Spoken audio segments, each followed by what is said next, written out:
sejahtera bersama saya Nurlela Muhammad Noor dalam Berita Dunia.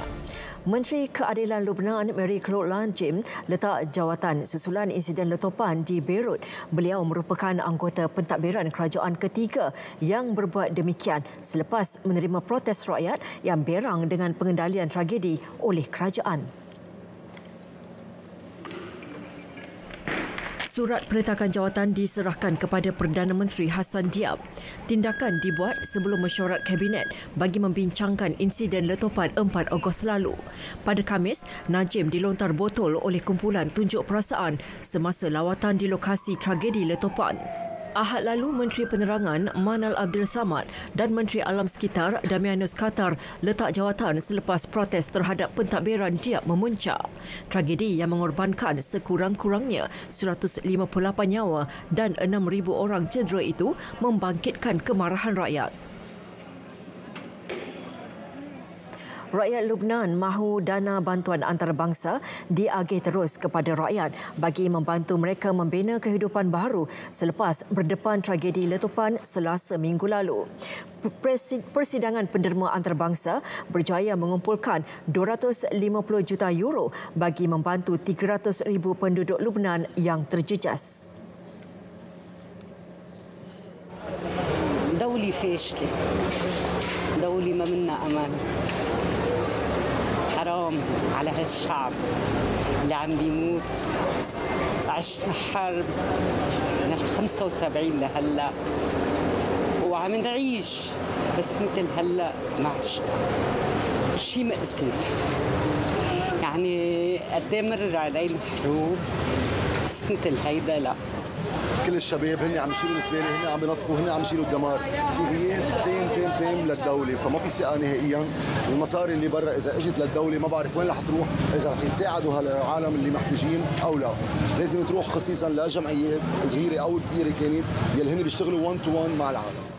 يبعتون على السفارات والسفارات تعرف هي كيف تديستريبيوت مضبوط، لانه ما عم نشوف شيء من المساعدات ابدا يلي عم يبعتوها دايركتلي للدوله. نحن عم نساعد، نحن عم ننزل اغراضنا، نحن اللي عم نتطوع، بس ما عم نشوف شيء من البلدان اللي عم تساعدنا غير يلي دغري نزلون على الارض وبعتون دايركتلي من المطار على السفارات. Penduduk menyifatkan bantuan asing sangat diperlukan Lubnan memandangkan negara itu kini berdepan krisis ekonomi terburuk pernah dihadapi sejak era perang. Taikun media bebas Jimmy Lai ditahan mengikut Undang-Undang Keselamatan Baharu Hong Kong kerana disyaki terlibat dengan agensi siasatan asing.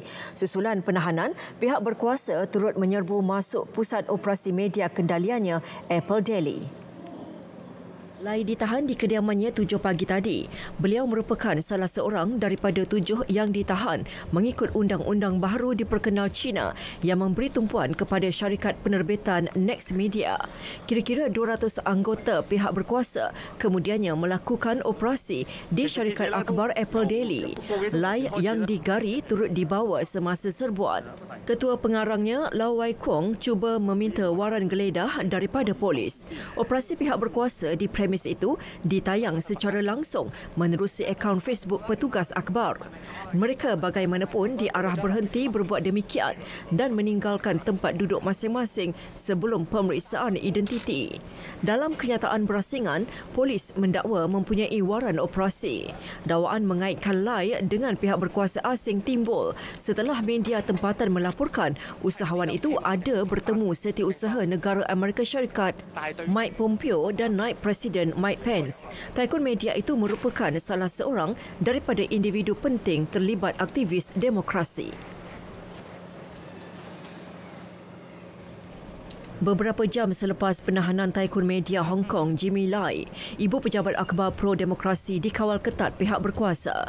Menurut polis, pihaknya melakukan pemeriksaan awal bagi mengenal pasti unit atau jabatan syarikat berkenaan yang termaktub di dalam waran geledah dikeluarkan mahkamah.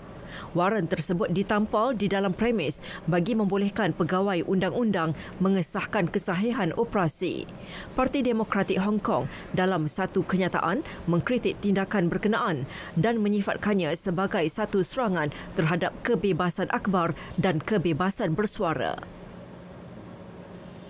China mengumumkan sekatan terhadap 11 warga Amerika Syarikat termasuk Senator Marco Rubio dan Ted Cruz. Sekatan itu bertujuan membalas tindakan sama dikenakan Washington terhadap 11 pegawai kerajaan yang didakwa menindas gerakan pro-demokrasi Hong Kong. Minggu lalu, Washington mengenakan sekatan dan mahu membekukan aset pegawai kerajaan China termasuk Ketua Eksekutif Hong Kong, Carrie Lam. Kementerian Luar China mendakwa tindakan Washington melanggar undang-undang antarabangsa dan mengumumkan tindakan sama terhadap pegawai pentadbiran Amerika Syarikat. Pengarah Pemantau Hak Asasi Manusia Kenneth Roth dan Presiden Endowment Kebangsaan untuk Demokrasi Carl Gershman turut disenarai di dalam sekatan Beijing itu kerana mencampuri hal ehwal dalaman Hong Kong. Tokoh lain adalah Josh Hawley, Tom Cotton, Pat Toomey dan Chris Smith. Washington dan Taipei berhasrat meningkatkan kerjasama dalam bidang kesihatan menerusi Institut Amerika Taiwan dan Pejabat Perwakilan Kebudayaan dan Ekonomi Taipei. Perkara itu dipersetujui hasil lawatan Setiausaha Kesihatan Amerika Syarikat Alex Azar ke Taiwan selama 3 hari bagi menggalakkan perkongsian nilai demokrasi kedua-dua negara. Menerusi memorandum persefahaman MOU ini, kerjasama dua negara ditingkatkan bagi menangani isu kesihatan global, kawalan dan siasatan wabak penyakit, penyelidikan penyakit kronik dan pembangunan vaksin. Washington memuji Taiwan yang muncul negara paling berjaya dari segi membendung penularan COVID-19, kesan daripada budaya telus diamalkan sebuah kerajaan demokratik. Walaupun terletak berhampiran China, kes positif COVID-19 direkodkan di Taiwan kurang daripada 500 kes dan hanya 7 kematian. Taiwan turut menghargai sokongan Washington terhadap permohonan Taipei menjadi anggota Pertubuhan Kesihatan Sedunia WHO. Syarikat teknologi China Huawei Technologies Company Limited menghentikan pengeluaran chip telefon pintar paling canggih bermula bulan depan berikutan sekatan dikenakan Washington. Langkah itu memberi kesan besar kepada perniagaan Huawei apabila pengeluaran chip Kirin 9000 dihentikan bermula 15 September ini. Huawei berdepan masalah mendapatkan chip pemproses dari Amerika Syarikat dan komponen serta teknologi lain bagi menghasilkan telefon pintar sejak sekatan dikuatkuasakan. Pengeluaran chip Kirin 9000 memerlukan pelibatan kontraktor daripada Amerika Syarikat yang memiliki teknologi pembuatan. Pengeluar di Amerika Syarikat hanya menerima tempahan Huawei sehingga 15 Mei lalu. Huawei seperti syarikat teknologi global lain bergantung kepada pengeluar lain bagi menghasilkan komponen telefon pintarnya. Perancis menetapkan tempoh 2 tahun untuk ekonomi pulih semula seperti dinikmati pada 2019 sebelum berlaku penularan COVID-19. Antara langkah yang perlu dilaksanakan adalah mempercepatkan pelaksanaan pelan pemulihan ekonomi dan memberi tumpuan kepada sektor terjejas teruk kerana pandemik.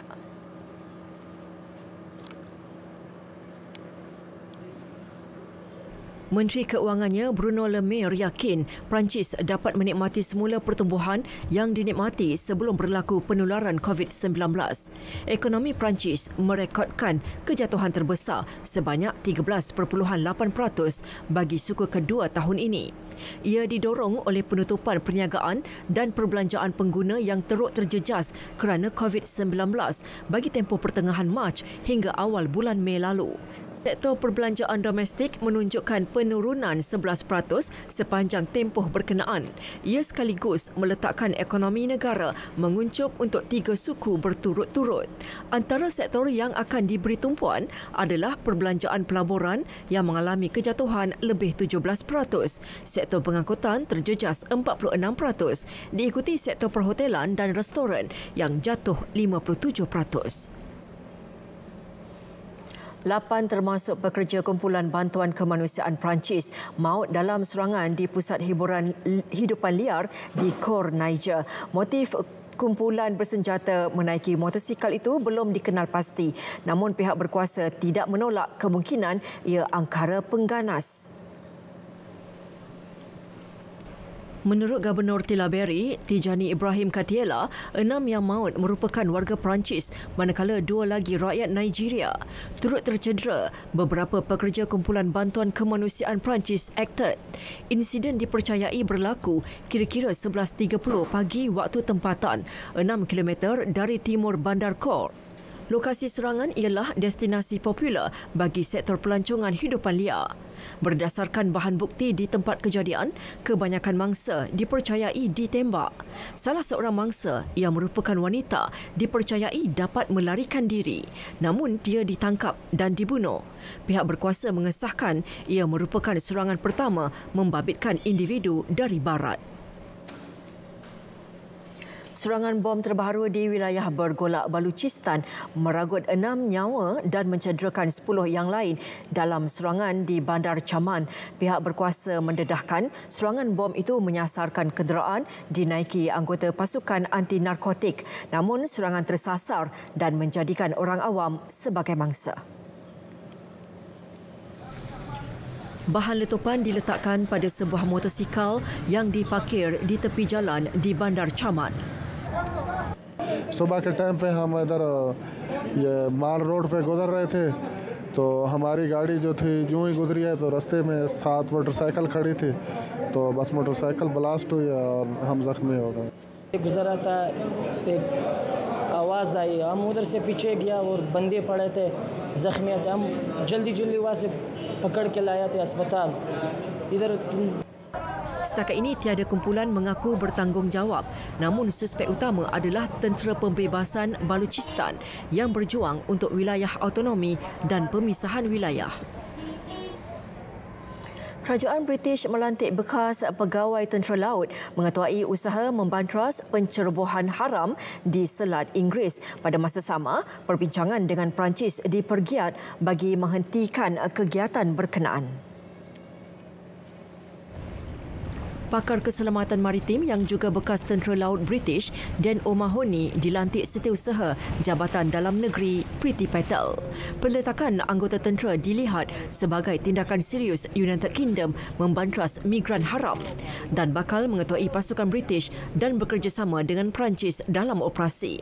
Ia merupakan antara usahawan awal sebelum Menteri Imigresen dan Pematuhan Mahkamah British, Chris Philip, mengadakan mesyuarat di Paris esok. Bulan lalu, Patel ketika berkunjung ke Pelabuhan Calais, Perancis, setuju menubuhkan unit rondaan bersama polis bagi membantras rangkaian penyeludupan manusia. Paris bagaimanapun meminta London menyediakan 30 juta pound bagi membantu membiayai rondaan. Sejak awal tahun, pihak berkuasa Perancis telah memintas sekurang-kurangnya 810 migran cuba menyeberang ke England melalui Selat Inggeris.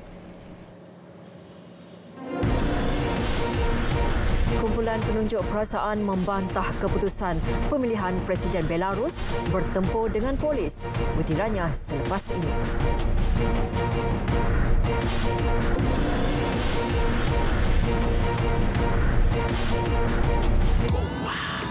Sampai jadi hari-hari bikin jam pertama kali. Mula dari bawah, ramai orang makan nasi tapi tak pernah pergi sawah. Sampai jadi hari-hari bikin jam pertama kali. Dulu orang kami kais pagi makan pagi, sekarang bikin sampai jadi dengan internet tanpa had dan panggilan tanpa had. Nikmati semuanya dengan Prabaya Hotlink tanpa had serba baharu.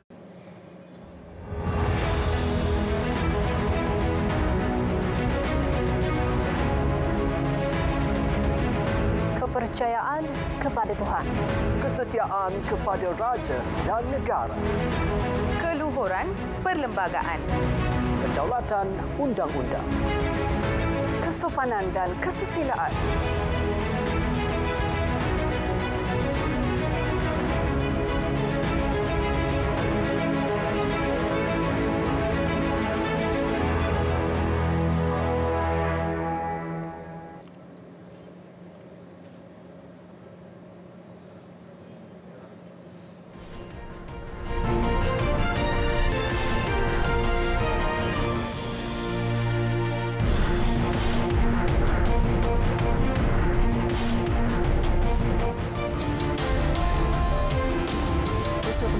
berita dunia. Pemimpin yang mentadbir Belarus sejak 1994, Alexander Lukashenko, diisytihar menang pemilihan presiden. Pemimpin terbabit menang besar dengan memiliki lebih 80% undi. Лукашенко Александр Григорьевич, за него проголосовало 4 652 423 или 80,23%. Тихановская Светлана Георгиевна, за нее проголосовало 574 312 человек или почти 10%, 9,90%. Terdahulu ribuan peserta perhimpunan membanjiri jalan sekitar Bandar Minsk, Belarus susulan keputusan pengiraan awal pemilihan presiden. Mereka mendakwa berlaku penipuan dalam pemilihan itu dan menganggap keputusannya tidak masuk akal. Perhimpunan diadakan sejurus keputusan awal pemilihan yang berlangsung pada Ahad diketahui. Pasukan polis anti-rusuhan lengkap dengan meriam air mengawal keadaan. Melihat jumlah peserta yang semakin ramai, pihak berkuasa mengarahkan mereka supaya bersurai. Keadaan bertukar kecoh apabila kumpulan peserta enggan menghentikan demonstrasi jalanan. Pihak berkuasa dilapor melepaskan bom asap bagi menyuraikan perhimpunan. Peserta turut memuat naik di laman sosial masing-masing menunjukkan polis menggunakan meriam air dan melepaskan peluru getah.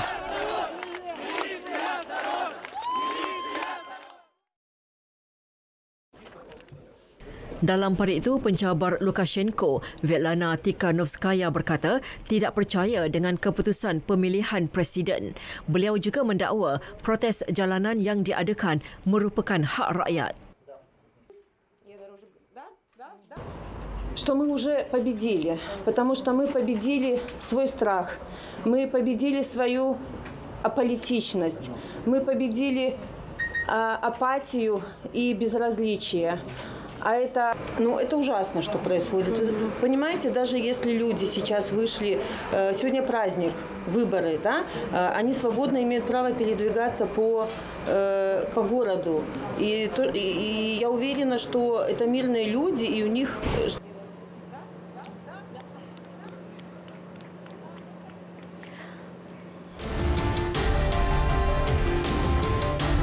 Pergerakan 5 Jun Mali merancang mengadakan protes besar-besaran esok bagi meningkatkan tekanan ke atas kerajaan dan mendesak kepimpinan tertinggi negara meletak jawatan. Salah seorang tokoh pembangkang berpengaruh, Mahmoud Diko, turut mengkritik campur tangan Perancis di dalam hal ehwal dalaman Mali, termasuk mencampuri urusan pelantikan Perdana Menteri. Rakyat Mali diajak menyertai perhimpunan terbesar yang pernah diadakan bagi menuntut kerajaan memenuhi tuntutan mereka. 11 août à la place de l'indépendance. C'est une journée décisive. C'est montrer que le peuple malien est un peuple debout. Qu'on n'est pas un peuple résigné. On n'est pas un peuple résigné, on n'est pas un peuple soumis. Et que nous préférons mourir en martyr que de vivre en traître. Et nous devrons le montrer et le démontrer le 11, Inch'Allah. Protes di Mali tercetus kerana mendakwa kerajaan pimpinan Presiden Ibrahim Boubacar Keïta dan Perdana Menteri Bobo Cissé gagal menangani masalah ekonomi dan menghapuskan ancaman militan. Gunung berapi Sinabung di Sumatera Utara Indonesia kembali meletus pagi tadi. Letusan mengeluarkan abu dan asap setinggi 5,000 meter yang menyelubungi kawasan sekeliling. Menurut kenyataan Pusat Kajian Gunung Berapi dan Mitigasi Geologi Indonesia, letusan berlaku kira-kira 10.15 pagi waktu Indonesia Barat. Letusan mengeluarkan asap dan abu ke arah timur dan tenggara Pulau Sumatera. Setakat ini tiada kecederaan atau kemalangan jiwa dilaporkan. Pihak berkuasa meletakkan Gunung Sinabung berketinggian 2,451 meter itu dalam status berjaga-jaga atau peringkat 3. Masyarakat setempat dan pengunjung diminta tidak melakukan aktiviti dalam radius 5 km dari puncak Gunung Sinabung. Gunung Sinabung kembali meletus pada 2010 selepas 400 tahun tidak aktif. Kali terakhir ia meletus ialah pada Februari 2018. Lebih 100 bangunan rosak di Allegheny, Carolina Utara setelah gempa bumi berskala 5.1 melanda wilayah Amerika Syarikat itu pada Ahad. Pegawai tempatan bagaimanapun mengesahkan tiada kecederaan dilaporkan dalam gempa terkuat di negeri itu sejak lebih 100 tahun lalu. Menurut Pusat Tinjauan Geologi Amerika, gempa yang paling kuat sejak 1916 itu berlaku kira-kira 8 pagi waktu tempatan. Pusat gempa terletak berhampiran Sparta, sebuah bandar di Allegheny yang mempunyai kira-kira 1,800 penduduk. Gegaran turut dirasai di Carolina Selatan dan Georgia. Penyelaras Pengurusan Kecemasan Daerah, Daniel Rotten berkata tiada kecederaan dilaporkan setakat ini. Beberapa kediaman terpaksa dikosongkan kerana rosak teruk. Proses penilaian dilakukan bagi mengenal pasti jumlah sebenar kerosakan. Pasukan mencari dan menyelamat mangsa tanah runtuh di daerah Idukki, India terus menggali tapak runtuhan untuk mengeluarkan mangsa. Sehingga semalam, 43 mayat berjaya dikeluarkan daripada 78 mangsa dipercayai tertimbus di dalam bencana itu. Musim hujan menyebabkan tanah runtuh menimbus kediaman penduduk yang majoritinya bekerja di sebuah estet teh di Kerala.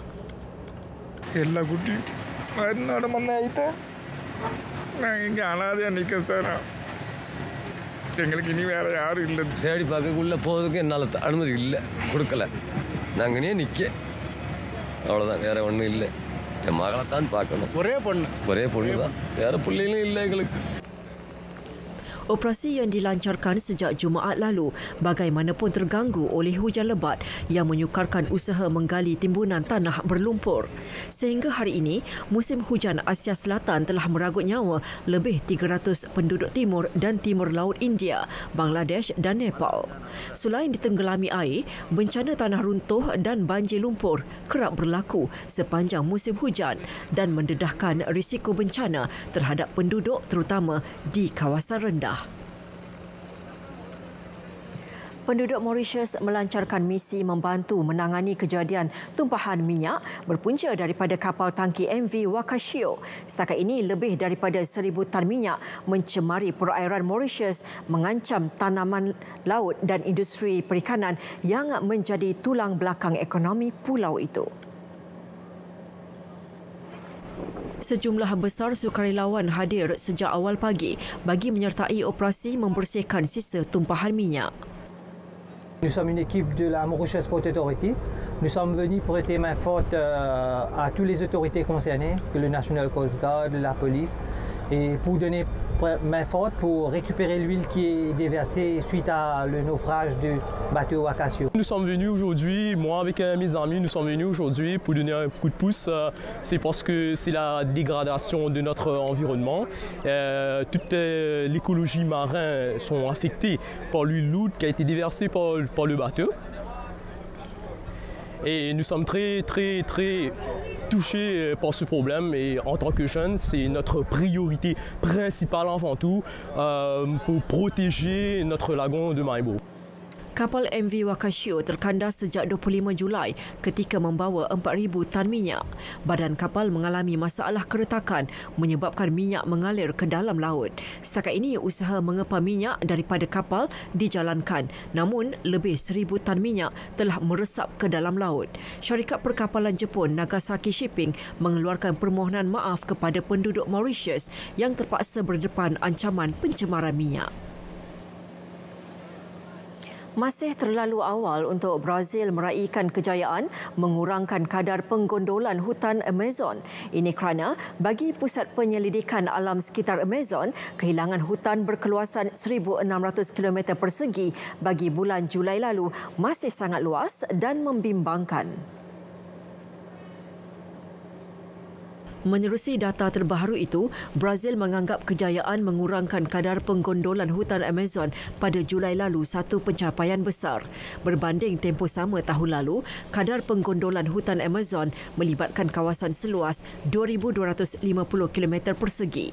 Namun jumlah keseluruhan kehilangan hutan Amazon untuk Januari hingga Julai 2020 adalah 4,730 km persegi berbanding 4,700 km persegi pada tempoh sama tahun lalu. Selain itu, Pusat Penyelidikan Alam Sekitar Amazon turut menjangka peningkatan kes pembakaran hutan tahun ini. Ia biasanya bermula awal Jun dan meningkat pada Ogos sebelum memuncak pada September. Bagi mengurangkan kemusnahan hutan Amazon, Presiden Jair Bolsonaro telah diminta menghentikan semua projek pembangunan yang mempercepatkan proses penggondolan hutan Amazon. Berkuat kuasa hari ini, pemakaian pelitup separuh muka di kawasan sibuk di Paris diwajibkan. Tindakan dibuat bagi mengekang kenaikan statistik jangkitan COVID-19. Hari pertama pelaksanaan peraturan itu menyaksikan orang ramai patuh dengan arahan terbabit. Mereka yang berada di kawasan perniagaan di Paris dilihat memakai pelitup separuh muka seperti disarankan. Menerusi arahan tersebut, pemakaian diwajibkan bagi semua individu berusia 11 tahun ke atas. Pelitup muka itu perlu dicapai di sekitar tebing Sungai Seine dan sepanjang terusan Saint Martin. Orang ramai juga perlu memakainya di kawasan pasar terbuka dan lokasi sukar dilaksanakan penjarakan fizikal. Arahan berkuat kuasa selama sebulan dan akan diteliti secara berkala.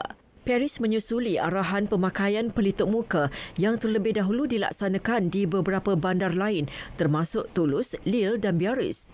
Perancis secara umumnya mewajibkan pemakaian pelitup muka di kawasan tertutup seperti kedai dan bank bermula 21 Julai.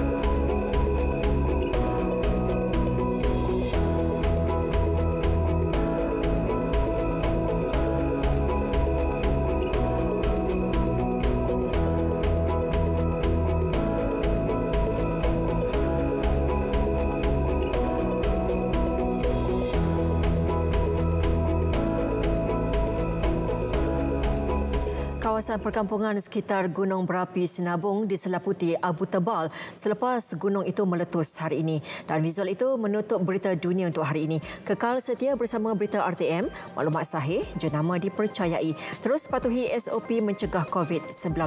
Saya Norlela Muhammad Nur. Selamat malam dan salam hormat.